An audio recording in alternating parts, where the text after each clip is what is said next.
Well, hello and welcome to the Exponential Australia Church Leaders Podcast. We are so glad that you have taken the time to be with us today as we sit in on another conversation with a range of leaders from all around the globe, as well as here in Australia, with a passion for multiplication and church planting. And before we jump into our conversation today, we want to take a quick pause as well, just to remind folks of our upcoming first national conference happening in October on the Gold Coast. We would love for you to join us. You can find details of that event on our website. But today we are joined in a conversation with a fascinating character that he and I have got to know one another over the last couple of months, and particularly in light of all the Lord has been doing, particularly in the West, and many would have heard of the Asbury outpouring that happened in February of this year. We are joined by Rob Lim, who is the Director of Strategic Initiatives and Partnerships, as well as being an Assistant Professor of Business at Asbury University. Rob is an Australian who hails from Melbourne. He has been in Wilmore, Kentucky for a number of years. Rob, it is just so wonderful to have you on the podcast with us today. It's great to be with you, Charlie, and it's more importantly, it's great to be with a fellow Aussie. Absolutely. Love it. Well, we love that we hear that Aussie voice all the way from Wilmore, Kentucky. I want to just to start, Rob, as people may not have had any familiarity with you, give us some backdrop, some context to who you are. Where have you spent a lot of your working life, ministry life? Tell us about your family. Tell us a bit about yourself, mate. Absolutely. Well, like I tell a lot of my American friends, I was born in the city where they found Nemo, so up in Sydney way, and that's the easiest way to geolocate myself with my North American buddies. But I was born up there and moved down actually to Melbourne, as you noted, a few years after graduating from university to commence in the banking sector. And as many of your listeners, if they're from Australia, they'll be very familiar with how big the banking sector is in Australia. Got involved in that for a number of years, about 16 odd years, and it took me to various places around the globe. But the unusual wing I had was the Lord had also called me to be a preacher and a pastor. So in actual fact, church planting. So I was actually working in the banking and financial services industry, and potentially similar to some of your listeners, was co-vocational and commenced a cross-cultural church plant in the eastern suburbs of Melbourne. So I did that for a few years, and I very much felt convicted to move into proper training for ministry. So I learnt about Asbury Seminary, which is, there's two Asburys in Wilmore, Kentucky, Asbury Seminary and Asbury University. Asbury University is a liberal arts university, and the seminary is the one that's known for its theological education. So in 2018, I moved over there with my lovely wife, Ruth, and my four lads. I've got four boys, Jared, Noah, and twins, Jude and Benji. So we headed off there to Wilmore, Kentucky, out of all places. Not many Aussies out there. And just recently finished studying at the seminary. But as the Lord does sometimes, outwits us, and I felt the Lord actually calling me to work at the university. So moving from the seminary to Asbury University to commence in the Professor of Business role. And a passion for mine especially is faith in the marketplace. So really seeing that whole concept of the priesthood of all believers come to life in accordance with church planning too. So started that at the start of this year, Charlie. Amazing. So good. And through other connections that you and I have, Rob, there's a number of Aussie connections that have been involved with Asbury over the time. But I had no idea as to how you got there in the first place, and particularly what brought you there. I wonder if you just begin, before we talk a little bit about what the Lord did, and many people would have heard about Asbury, particularly in this year. Why don't you tell us first a bit about Asbury's history when it comes to its passion for church planting? And there's some global relationships between Asbury and Exponential that I'm sure in the future we'll talk more and more about. But why don't you just tell us about particularly Asbury's heart towards training cross-cultural missionaries, global hubs for church planting? Tell us a bit about Asbury before we hear more about the outpouring. Well, I think it's really in its DNA. Asbury Seminary actually celebrates its 100th year anniversary this year. And I was fascinated to hear that its initial cohort of students 100 years ago actually included 2 students from overseas. So they've already had this heavy heart for cross-cultural ministry. In addition to that, it is based in the Wesleyan heritage. It is an independent school, and there's a whole array of denominations represented, but it really has that foundational Wesleyan tradition. And as you'll be very familiar with, especially in North America, and the tribe that the 2 Asburys were birthed from, was the circuit rider tradition. So there is this heavy emphasis of people moving around on the classic horseback with Bible picture. And I think you could call that church planting to some degree, visiting churches for revitalization, but also establishing churches or parishes where they were needed. So it is in the history of the school and the DNA of it. Even today, you did note Exponential. The seminary has a very intimate relationship with your North American brothers and sisters with Exponential. And it was quite innovative in establishing its Centre for Church Planting itself a few years ago, which has been wonderful to see the Lord use it to not only connect people and mobilize people, but to provide resources for church planting. And look, speaking on behalf of my alma mater, I know that they're very keen to see, let me rephrase it another way. And in some sense, it kind of links to the outpouring. We really believe the Lord is going back to old school church establishment, which we now phrase church planting, to grow his kingdom. And it's been something which has been focused on heavily within the seminary ever since I started. And it's just grown from strength to strength, not only in terms of its size and its stretch and its ability to resource the North American and global church, but I would even say in terms of its passion, that commitment that it's had towards church planting has not swayed. So look, there's, if people do want more information, I think there's a website, asburychurchplanting.com. They can head out there, but a very strong emphasis on that again, and not local, but global. So good, Rob. And for those, and many of our listeners would be aware, some of the heroes of Aussie church planting we had at our regional March events were the likes of Bishop Rick Thorpe, who did his DMin through Asbury, some very well-known names that have studied at Asbury and just yielded the fantastic professorship and legacy of those that have gone before them and training them. So just as a particular shout out for Asbury, even before we begin to talk about what the Lord has been shaping in and through, that was birthed in Wilmore, Kentucky in 2023, but really has been something that I think the Lord has been stirring for quite some time around the world, particularly as there's been this echo of the church in the West is dying and the next generation don't care about the church and all this kind of stuff. Let's just go straight for it, Rob. I wonder if you just tell me as a first-hand account to what God did, and maybe even give a bit more context than that, maybe for listeners who heard about it on the back pages, maybe heard cynical perspectives on, what God did at Asbury. Just give us a bit of backdrop first to what happened, and then I'd love to dive in and we can take the conversation wherever it leads. Yeah. I'm assuming a large portion of your listeners have heard of the Asbury outpouring, which occurred in February this year. And just to provide a little bit of context again, there are the 2 institutions in Wilmore, Kentucky, Asbury Seminary and Asbury University. This actually started in Asbury University, but there was an overflow, there was a spillover that affected the entire town, which obviously included the seminary. So what happened, February 8th, early this year, as most Christian liberal arts universities do, they have chapel.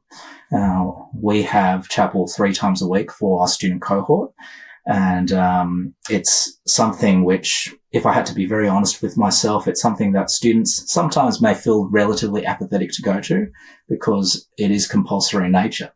So I just want to be really honest with how it's laid out. So commenced on Wednesday and went for the usual time frame.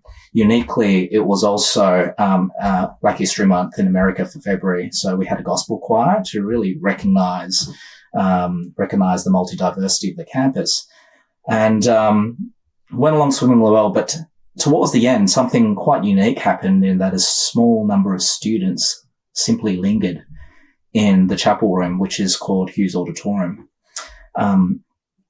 Nothing dramatic, I would say, but something that would excite people that have a heart for spiritual vitality amongst the student body.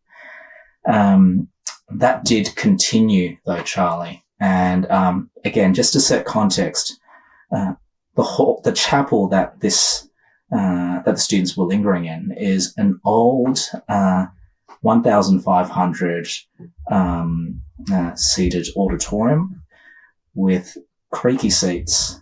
There was no PowerPoint projectors or lyrics on a screen. There were no fancy musical instruments being used. It was simply an acoustic worship session that day. But so Rob, you're saying that there was no smoke machines, is what you're saying? No smoke machines at all. In fact, very countercultural to the average church today, I must say. And students lingered. Again, exciting for the campus, but it just grew. And I had to actually teach a class that afternoon at 1 p.m. And by then there was a slightly larger group of students in Hughes Auditorium. However, at 1:30, I remember 4 students ran into my classroom, unannounced, with tears in their eyes, saying, "Prof. Rob, you need to go to Hughes Auditorium now because revival is breaking." I'm someone that has been contending for revival, like potentially many of your listeners, but really when it hits you in that moment, there's an element of skepticism that does hit you. And, but a part of me was curious enough to allow my students to leave. So we ended class at that time. I encouraged them to head down to Hughes. And I must say, Charlie, when I was making my way through to Hughes Auditorium, you could, even simply from the sound of the small group of students in the room that were worshipping, you could tell that there was such a purity to the words that were being sung. There was no emphasis. There was no singing for the sake of simply I enjoy the song or it sounds great, but you could really tell that there was a declaration to the Lord taking place. It's so hard to describe with words because it carried a weight. And I remembered as I entered that room, I was actually awestruck by the simplicity of the setup.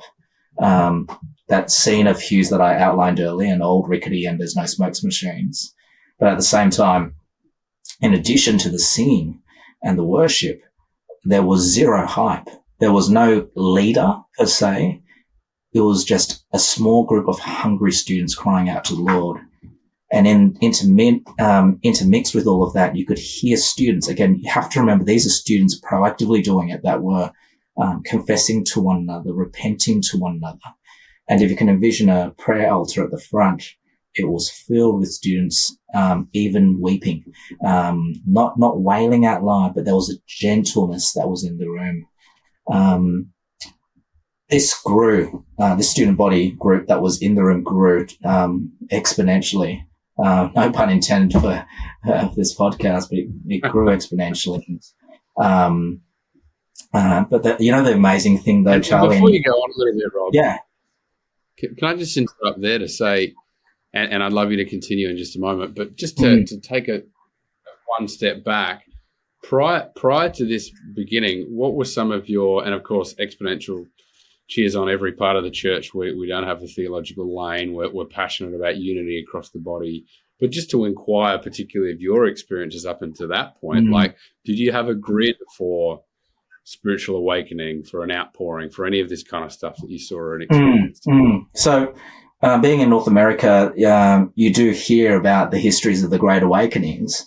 And it's something that I've always read about and heard about, and there's been a tradition, especially in Kentucky, to know those stories. Asbury University itself is known for a revival that happened there in 1970. But in terms of my own perceptions of that word, I must admit that there was a in my mind anyway, there was a slight emphasis on charisma, on energy, in an expressive format. And I'm relatively charismatic myself, I must say. But it's funny that what God was doing in the seeds of this outpouring that eventually just magnified itself at a larger scale was a gentle form of charisma that was occurring. There was, in fact, I know a person that studies revivals as their job and teaches at a large seminary in North America. And he was stipulating how broad the consensus was for this particular outpouring in relation to people present, but also notably how there was just a gentle charisma in the room. It was quite distinct to maybe the Toronto and Brownsville revivals that noted in his recent history. It was very much a softer posture. But look, this thing just grew, mate, and it lasted for 16 days. And Wilmore, Kentucky is a town that would ordinarily have 6,000 odd people in terms of its population. And there were anywhere between estimates of 60 to 100,000 people that came through that town. In fact, there were so many people coming through that they had to, the government authorities had to restrict people from entering the town area. And those signs up. Imagine those highway signs saying revival at capacity and stopping people from driving through. It was the most bizarre thing,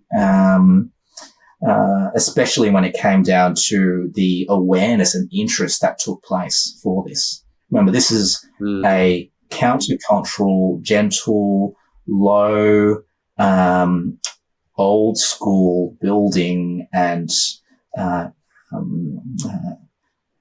just posture that was taking place in this room. Yet the interest from the North American media was dramatic. You had every single group come through and posturing this outpouring from a very positive perspective. We all know how polarized North America is, but you had every degree of news agency emphasizing that this was a good thing. And look, when you see Jesus being mentioned on the front page of the New York Times, on the Washington Post, on Fox News or CNN, it is a wonder. But more importantly, I think for the church, us as the church, extremely positive in terms of providing us with hope for the future. Yeah. Absolutely. I think, irrespective of where you may sit by way of experiences or even skepticism towards something like that, Rob, to see a traffic sign saying revival at capacity must be that causes, I hope, in Australia, church leaders' hearts to leap, like at the potential and the possibility of that and what that could look like here in our nation.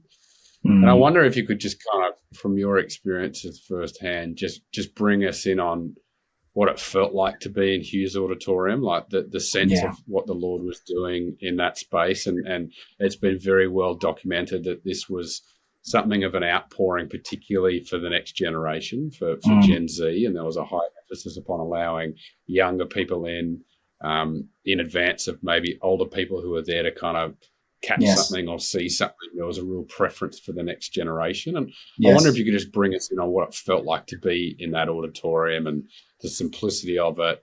There was accounts of, only Gen Zs were able to lead worship from the platform and share devotionally from the platform. What was that like? It was something to behold, mate. And the reason why was I cannot emphasize heavily enough how countercultural it was. And can I even dare say how countercultural it was even to the church? I'm looking at myself in the mirror here too. You had every flavor of Christianity present. and you really saw the fruits of the Spirit manifest. There were people lining up in queues for 9 hours in snow at times and even in rain to enter in. When they couldn't get in, there was 3 or 4 large chapels and halls that were filled as overflow rooms. If they couldn't get into them, there was the lawn outside was absolutely packed on the weekends. But again, heavy sense of unity, heavy sense of patience, heavy sense of joy, and heavy sense of hope. But as you noted, Gen Z was the focus.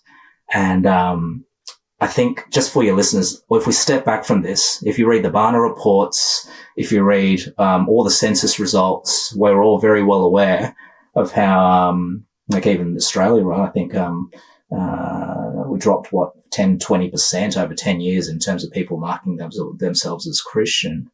A very large proportion of that came from those that will be regarded as Gen Z. And there's been heavy criticism posted towards Gen Z in relation to their inability to make social economic decisions, on their desire to deconstruct or whatever it may be. But it was this remnant that the Lord chose. And can I even state that in the revival itself, or this outpouring, there was so much emphasis on Gen Z leading what was going on. The whole worship session, all the worship, for instance, were led by Gen Zers. You had American Christian celebrity culture come in and want to visit. And most of them came through with a veil of ambiguity and anonymity. But you did have some that said, oh, look, if there's any way that I can help. And I'm sure it was done out of a good posture. But because there was this heavy just theme of radical humility that I really believe the Lord had infused into this room, we kindly declined many of these offers. And you got to remember, and I don't mean this in a bad way, you had Gen Zers that were leading worship, and some of them were barely even they weren't professional on the music instruments at all. Some that were scratchy in how they presented. Some of them didn't even go up with a prepared set. And they were doing it for hours, but there was, what was there though was an authenticity. One story I haven't told too much was, Gen Zers themselves, they established this thing called what was it called again? They really wanted to anoint people. Concentration. Consecration. Yeah. Thank you for helping me out. Phone a friend. They established out of their own ideas a consecration room for anyone that went onto the platform. So they were worship leaders, musicians that would enter this room and be prayed over. And you know what? They weren't beholden by time. So at times there were crowds coming in and it was just still silence because there was no worship. But they would refuse, these students would refuse to lead worship until they felt a sense of purity and permission to go onto the platform. And quite simply, and I know it may sound cliched, they simply wanted to see Jesus magnified. That was simply it. So you had Gen Z teaching the broader church, myself included, all of us, the power of authenticity, and which simply is an ingredient, unfortunately, that has been missing from churches all around the world, especially the Western church. So extremely powerful to see the Lord again, and we see it throughout the word, right? Utilize a remnant to teach us all something. In fact, you even had Gen Zers that were desiring liturgical elements to be introduced into the services. There were 3 services done throughout the day, morning, afternoon, and evening. There was liturgy, there was Eucharist that was done. You had the word proclaimed. You had lines of people that were just reading scripture publicly constantly. So again, it wasn't all music all the time in the worship. There were strong chapters of the outpouring where you simply had people reading scripture to edify those that had come, preaching, altar calls, confessional repentance was a heavy part of that. Again, all led very gently by Gen Z.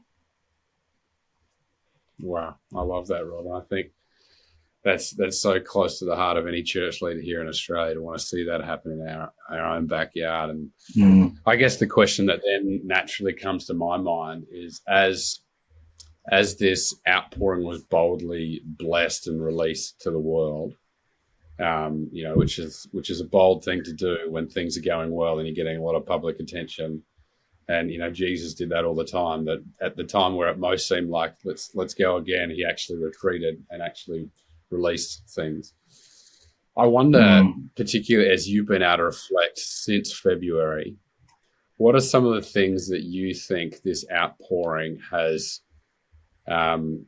embedded in the church in the West, like particularly as there's been this narrative of the church in the West is on the decline. Yeah. You talked about humility, you talked about authenticity. What are some of the things that you feel like the Lord is stirring in and through what the Lord did at Asbury that is to not be necessarily imitated, because it's always contextual, but what is God doing in a very unique way, you sense, in this time for the church in the West to really kind of pay attention to?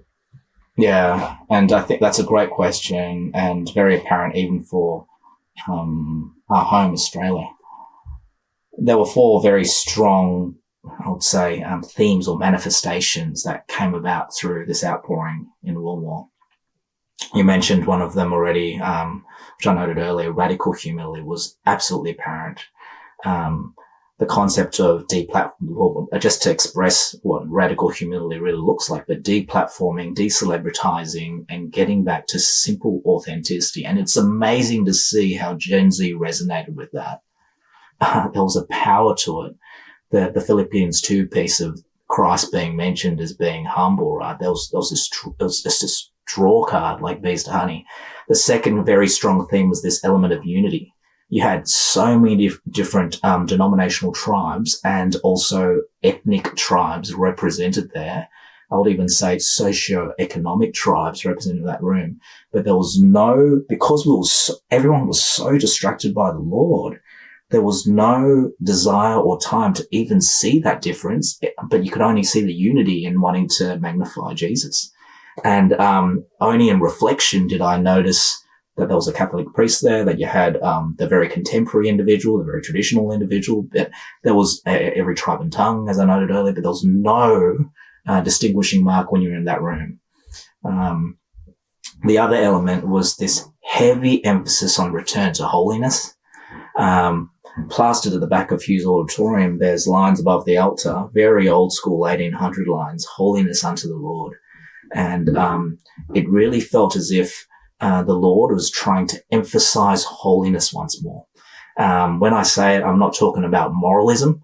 It really felt like a simple reminder that be holy as I'm holy, to imitate God.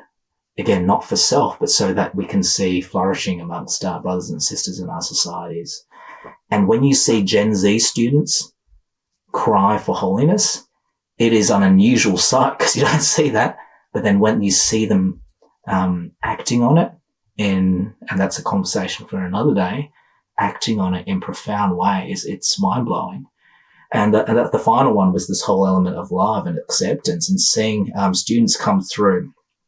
Not even students, I should say, adults, and just being reminded that they are children of God, that they are sons and daughters of God, the living God, and just seeing their being awashed with assurance in the midst of all their posturing and facades that we bring outside of church, but even inside the church, but just simply putting those titles away and just being a child of God.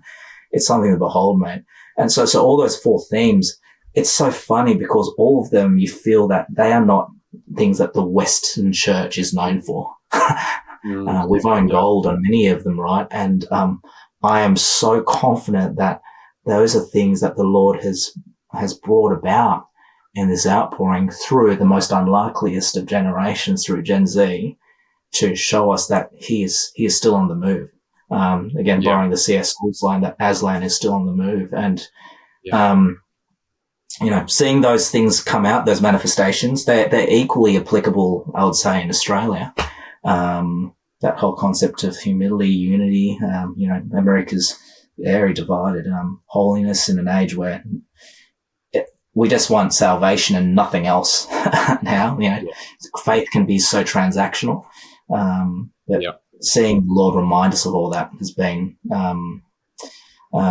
amazing to watch, and also very hope-filled, because you can't wait to see how the Lord architects this across the world. And we are hearing, because of it starting at Asbury, or not even starting up, this has been going, I'm sure this has been going on in other parts of the world, but this was so emphasized in the North American context. It gives you a lot of hope that the Lord is renewing, revitalizing, helping us as church leaders, church pastors, in this mission that he is doing to see his kingdom come. Yeah. I couldn't agree more, Rob, and I would echo that sentiment, even that it feels like the Lord has been stirring something, and some of those values or those kind of elements that you talked about feel like they're very key ingredients of the church of the future, one that is deeply humble, one that is marked by holiness and unity, and people coming back to their first love of just being simply sons and daughters of God. I was able to be a part of a prayer gathering in London not too many months ago that very much had all those same hallmarks of several people that had both been to Asbury but also had kind of articulated that God has been stirring this for some time, and it seems to be happening all over the Western world, in parts of the world where people would say the church is done and dusted, but God is actually, there's that famous John Wimber quote that God wants his church back. And it's really about God's people in prayer and in worship and coming back to their first love. Rob, I've got before I ask you one final question, I have to ask you, because I've heard this account from several people now, that as the outpouring, I guess, kind of chronologically came to an end, of course it hasn't come to an end by way of what God is doing around the world, but there at Wilmore, accounts that the carpet at the front of Hughes Auditorium was literally just soaked with tears. It was like as you walked upon it, it squelched with the tears of the next generation, and even sages that had been there and been praying on behalf, interceding for the next generation. That's something that for me is a very visceral image that just kind of marks what the Lord did in that outpouring. I wonder, from your perspective, how has God marked you, and how has God arrested you on a very personal level for what he is doing in his church in this time? Whether you just kind of pull back, I guess, open up the kind of a little bit of your journey to go, what has he done in you through this? Yeah, and I appreciate that question. And look, I've done a lot of reflection since that. There were many days where during the outpouring, and it's heavy work, there was this. The university is not extremely large, like a University of Sydney or University of Melbourne, for instance. It's a private Christian liberal arts university. So there were many of us who were involved directly. And I must say that you're working and stewarding in such joy, but you're running on low energy. And there was times in the car where I was just overwhelmed with joy. And even though I was tired, just overwhelmed with joy and crying because there's something that is so indescribable about encountering the presence of the Lord in that way. It just casts your mind back to Isaiah saying, "Woe to me, for I'm out of unclean lips," or other instances in the Word where people just come across the presence of the Lord, and you just filled with emotions that sometimes the only way to express it, and you brought up tears at the altar, is crying joy, but also in awe. Personally, for myself, I just feel so blessed, mate. I only commenced at the university 4 weeks prior to that. So to be there and to be able to witness that, look, there are outpourings occurring all across the world, but for me to be able to witness that there, just feel extremely privileged, in Luke, for those who have been given much, much is expected, I think that and we see in Acts 1:8, those that are filled with the Holy Spirit, and then they went to Jerusalem, Judea, Samaria, and to the ends of the earth. I feel an importance just to testify about this, not from the point of celebritization or posturing or anything like that. I think the Lord has really taught all of us a lesson of radical humility, but to continue to testify. So to your first point, how's it impacted me? I think just to continue to testify that, revivals, outpourings aren't relegated to history books. They occur today. And how can we as a church continue to be faithful and content, not for the whole commodification of this term revival, which unfortunately has had some bad connotations in church history, but simply desiring for us to be authentic in the way we approach the Lord. And in some way, what happened in Asbury, you can even argue it's normative for what the church should be, right?